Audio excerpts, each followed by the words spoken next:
This week, we talk about the latest Marvel and DC rumors and news, and we catch up on that amazing Ahsoka series. Welcome to the Infinite Taylorverse.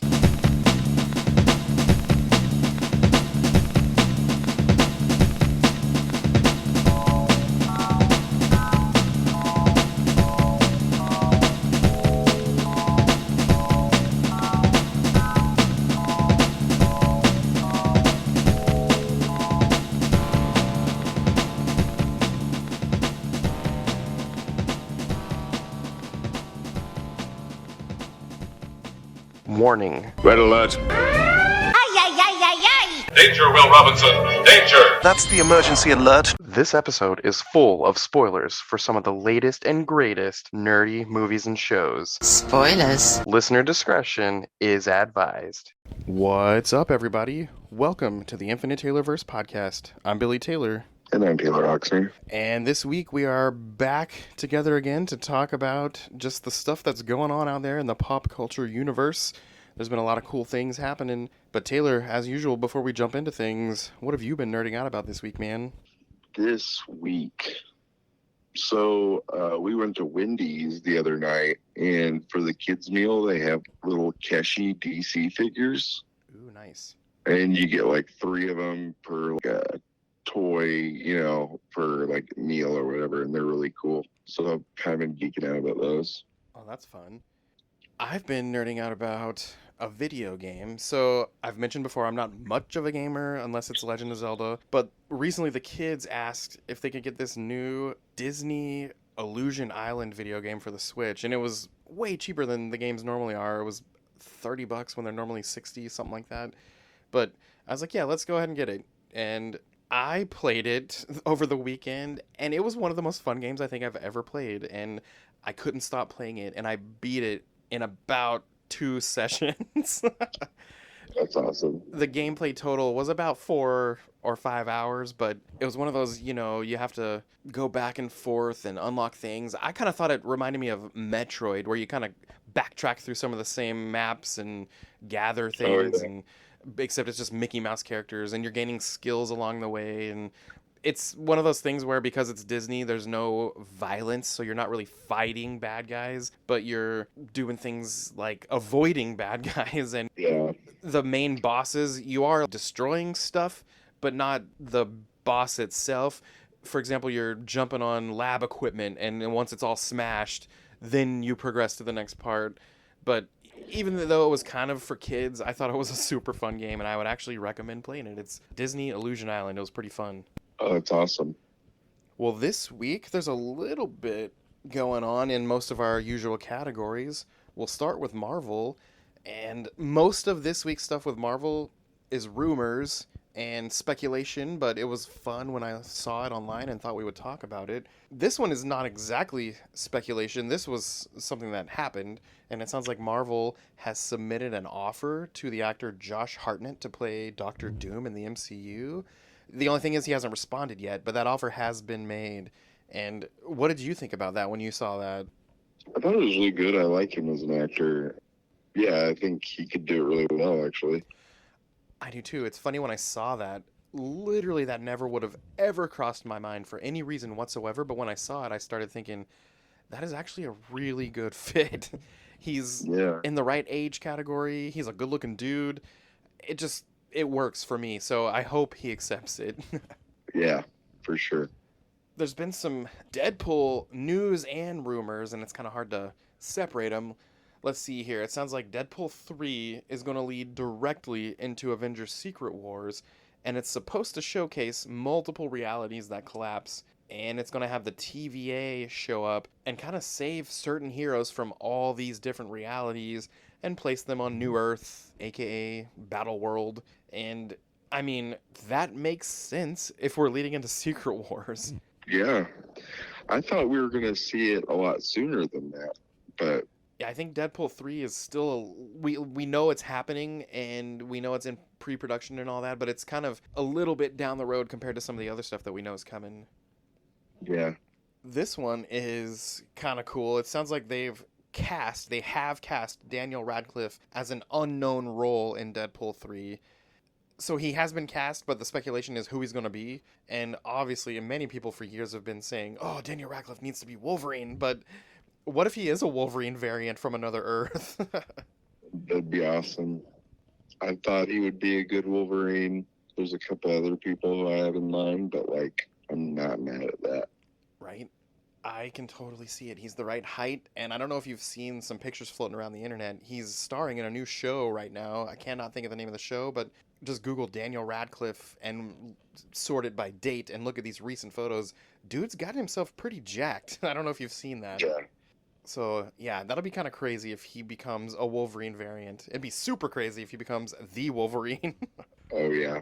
It also sounds like, now this one's a rumor, but Liev Schreiber, who played Sabretooth in the X-Men Origins movie, it sounds like he's going to be showing up as Sabretooth in Deadpool 3. Oh, that's awesome. That is pretty awesome.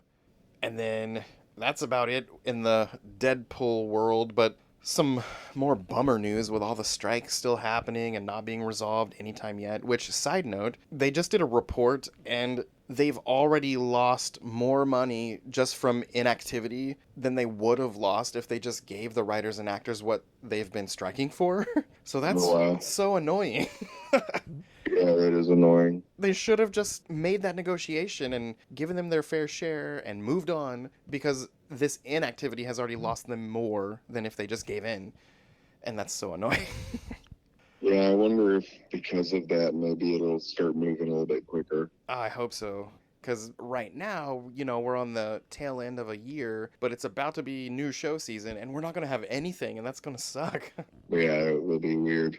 One of the casualties right now is the Daredevil Born Again series. It has now been pushed back to late 2025, and man, that really sucks, because I was so excited about that. Yeah, me too. It's so far away, it feels like. On the other end of things, pretty soon before this year's over, very soon actually, we're going to be getting Loki season 2, and just a few days ago, a full trailer finally came out. Did you get a chance to see that? I did. I'm so excited for this. Yeah, me too. I'm really excited. Just the first season was just so much fun. I can't wait to see what they do with the second one. Oh, I know. And I really am excited to see Ki-Hee Kwan, aka Short Round, whatever his role is. We know he works for the TVA, but I wonder how utilized he's going to be in this show. Anytime I see that guy, I'm real excited. So I'm excited to see what he does in this show. That's awesome. And, ooh, this one's a little bit more fun stuff. I didn't even know it was happening until my kids told me, but did you see that I Am Groot Season 2 came out? Yeah, I watched it today. Yeah, I didn't even know it came out until over the weekend. My kids were like, ooh, Daddy, look. And there it was. And they're super duper short. So we sat down and watched all of them in, half an hour. Yeah, they were way funny this time. Like, I thought they were even more funny than the last ones. I thought so too. And I thought it was super cool that the Watchers showed up at the end. Yeah. And I thought it might get a little serious, but even with him showing up, it still kept that lighthearted, funny tone to it. So that was kind of cool. My favorite one, I think, was the bird one. Yep. Where they all wind up with the big mother bird at the end. Yeah. That one was just, and them walking around crapping. Like, it's just, I lost it. I was cracking up. Yep. And I love that in the credits, even though it was these tiny little shorts for little kids, Vin Diesel still played the voice of Groot. So I thought that was kind of funny and cool. Yeah, it's awesome. One final thing over with Marvel, and this one happens to be in the comic book world. It sounds like Chris Claremont is coming back to write some more Wolverine for the 50th anniversary Wolverine special. So that's kind of cool. That's very cool. I wonder if it'll be like an issue or if it'll be like a mini series or what. Yeah, they said it's called the Wolverine Madripoor Nights 50th anniversary special. So maybe it's kind of an extra long issue or something. I don't know. Yeah, like a one shot or something. And I mean, we know the guy, we love him to death, but we know he can be a little wordy, so maybe it'll be a long one. He probably will. 80-page giant. Yeah. It's like, you start reading it, this is 120 pages. Like, I thought it was an 80-page. Like, I just couldn't stop myself.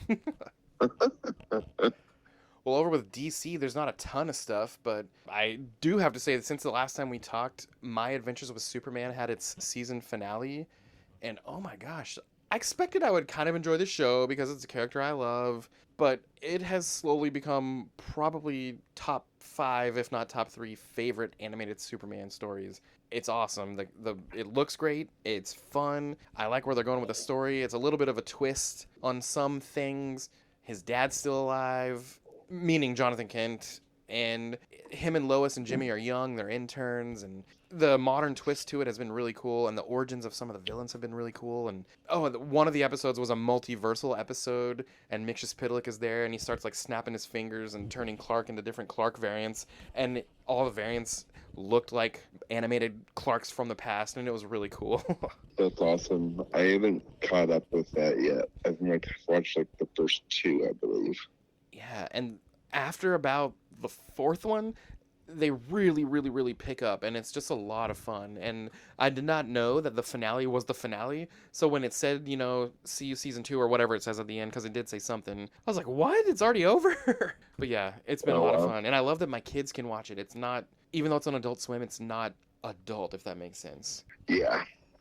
Let's see, we're also going to get this week, so as of us recording it, it hasn't happened yet, but as of you guys listening to this episode, you can finally go watch the Aquaman and the Lost Kingdom trailer. That's going to drop Thursday. So I'm kind of excited to see it. There's a teaser out for it I watched. I mean, it looks like an Aquaman movie. I'm not really excited to see this, to be honest. I don't know why it's still happening. Like, it just doesn't, I don't know. It just feels dumb. Yeah. But maybe that's just me. Like, I feel like it's just like, why are we still doing this old stuff when we got all the new stuff coming? Oh, I doubt it's just you. And I really, really enjoyed the first Aquaman, and I really, really enjoyed the first Wonder Woman. So I hope it doesn't go the way Wonder Woman did, and I really, really did not enjoy the second Wonder Woman. Hopefully it's as enjoyable as it can be, and we know it's literally the final Snyderverse superhero movie from DC, so hopefully they do a good job and give Jason Momoa his swan song, and who knows, maybe we'll still see him show up as Lobo. Yeah, that'd be amazing. And one final DC thing, more on the cool side, we've always talked about how awesome their animation department is. Well, it sounds like we're getting 2 really cool DC Warner Brothers things. We're going to be getting a Watchmen animated movie in 2024, and the first part of a trilogy of Crisis on Infinite Earths animated movies in 2024. And I'm very excited about that. The Crisis on Infinite Earths is one of my favorite books of all time. Books in general, like all books. So it'll be really cool to see that. And I know when CW did their version of it, it was amazing. And I loved it for what it was. It was a very CW universe version of that. And I loved it.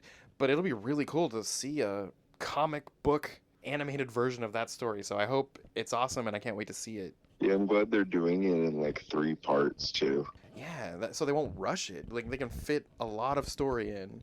Yeah, and that's not that. It was like 15 issues, 12 issues. I think 12, but maybe it's more than that. I have the collected edition. Yeah, it's one of those things where it's like, it's been a while since I've read it, so probably go reread it again before I watch the movies when they come out. But I think it's funny though. We were talking about how we wanted that to happen, and then it happened. Right. So now let's see. Let's talk about how we both need $1 million, and maybe it'll just happen. You hear that, you listeners? I mean, come sponsor us for $1 million. I think we're worth it. Yeah. Let's see. Over with Star Wars. There's not really any news, but man, I have been enjoying the Ahsoka show so much. How about you? What have you guys been thinking about it? I've been liking it. And I texted you earlier this week about my issue about it was I just feel like Rebels probably informed the show so much that the fact that I didn't watch Rebels means that a lot of these characters don't carry the weight I think that they're supposed to. Yeah. So like if I would have watched the show, then I would have had more time with the characters, and everything is, means a little bit more. Yeah. There's that. There's a couple like relationship things that don't really make sense like at first until you sit with it for a little bit. That's really my only complaint. I don't really have anything else to complain about the show. I mean, it's really good. It's fun. Yeah. As a person who has been losing his mind every week at how awesome I think it is, I still agree with you. Yeah, Because I am there someone was. who saw every episode of Rebels twice because my kids wanted to watch them also. So these characters mean a little bit more to me, kind of like you said. And so getting to Yeah, see the story unfold live action and then just knowing where it's supposed to be going based on how Rebels ended, all that plus how much I love the characters, how much they mean to me. I've already invested a few years back in the day. So yeah, just like you said, it's probably a little bit harder for people to have that, gut wrenching, amazing feeling without that. But I do have that. So every week I'm kind of losing my mind at it. yeah. There was the fight in episode 4 Uh huh. with the Jedi and the Sith fight or whatever. Yeah. That was really cool. Oh yeah, it was so awesome. And we had the two fights happening at the same time. We had Yeah. Sabine and Balin's apprentice fighting, which was kind of Star Wars history because that's the first live action female lightsaber duel that's ever happened in Star Wars. Oh wow, I didn't know that. So that was kind of cool. Now it's happened animated before, but that was the first live action one. But yeah, the one with Ahsoka and Balin, man, they were just going at it, and it was such a cool fight. And it's funny because I'm starting to really wonder about Balin, about his true intentions. Knowing he was a Jedi that was really done dirty, it makes me wonder, does he truly want what it seems like he wants? Or does he want to get to Thrawn to be the one that he knows ends his life or something like that? You know what I'm saying? Yeah, I don't know. I can't quite put my finger on it either. I Yeah. also don't understand how he won that fight.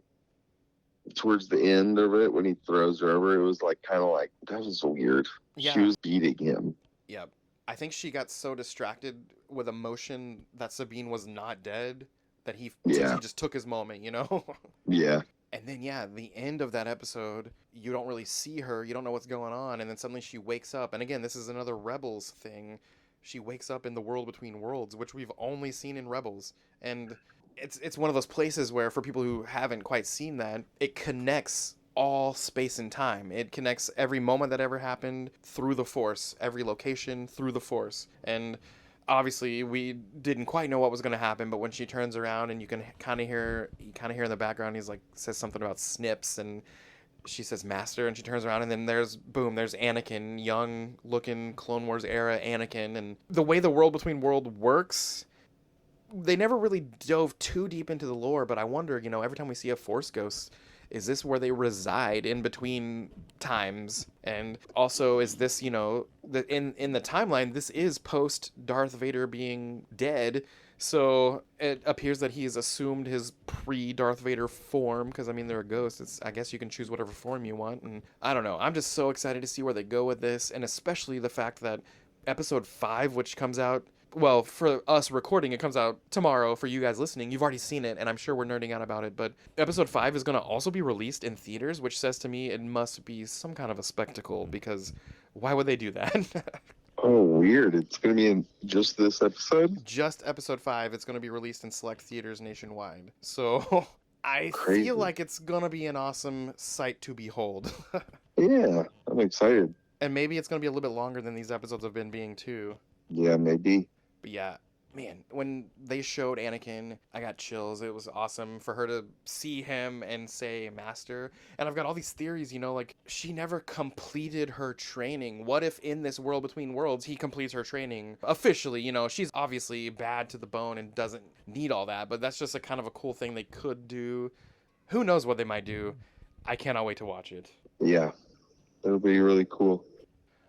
Obviously, we all had our theories on who Marok might be, but Ahsoka swiped him and a poof of green smoke left his body, and that was the end of it. So he was just some kind of Night Sister witch manifestation. He wasn't all these theories that we all thought he was. He was just gone in a poof of smoke. So maybe because he was some manifestation, we'll see him again, and maybe it's deeper than we think. But as of now, he was kind of none of those people we all thought he might be. Yeah, when the smoke thing happened, I was like, oh, is that what happens to Sith? Instead of head Jedis, they just fall and their cloaks fall. I don't know. My thought was with that Morgana lady being one of those Night Sisters from Rebels, maybe he was just a manifestation of her magic, and Yeah. they did have the ability to raise the dead, so maybe he was some kind of Force zombie or something. I don't know. Right on. But one final Star Wars thing is that they have leaked some information about the plot of what's to come with Thrawn. And here's what I read online. We can take it with a grain of salt, but it said Thrawn is using Night Sisters and an army of zombie stormtroopers on the other galaxy to find a way back. Thrawn has a henchman named Enoch with a golden mask, and Ezra is not with him. They split ways long ago, and Ezra developed a new kind of force power. Some are calling this force power a force karate, whatever that means. And the season is going to end with Thrawn unfortunately winning as he's back in the main Star Wars galaxy and he's ready to take over. They're also teasing an even greater threat that will come soon. And the speculation with that is, what if Snoke, who we know from the sequel movies that not everyone loved, everyone just assumed he was some kind of a failed Palpatine clone, but what if Snoke was just a guy from this other galaxy, and when Thrawn comes back, Snoke also comes back, and that's how that whole thing starts, and maybe Palpatine takes over Snoke at this point, but there's so much speculation going out there on what could happen next. But yeah, there's supposed to be this, Avengers style Mando, Boba Fett, Ahsoka movie happening down the road. And what if Thrawn does win and that's what the threat is in this movie that comes down the road?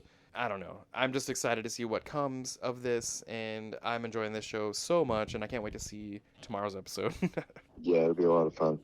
The last piece of news that I have from this week's kind of random, but it sounds like there's a National Treasure movie in the works with Nicolas Cage and Keanu Reeves as the co-star in this movie. So, yeah, Ghost Rider and John Wick saving the world, man. That's a weird combination of people, I feel like. I do too. But yeah, I'm always here for it, usually with both of those guys. So I'm kind of ready to see whatever it's going to be. Yeah, absolutely. Locally, there's not a whole lot going on, but as things come our way, we will definitely keep you guys informed. But hey, as for us here at the Taylorverse, I've been Billy Taylor. And I'm Taylor Oxner. And come back next week, same Taylor time, same Taylor channel, and hear what's going on out there. Bye, guys. Bye.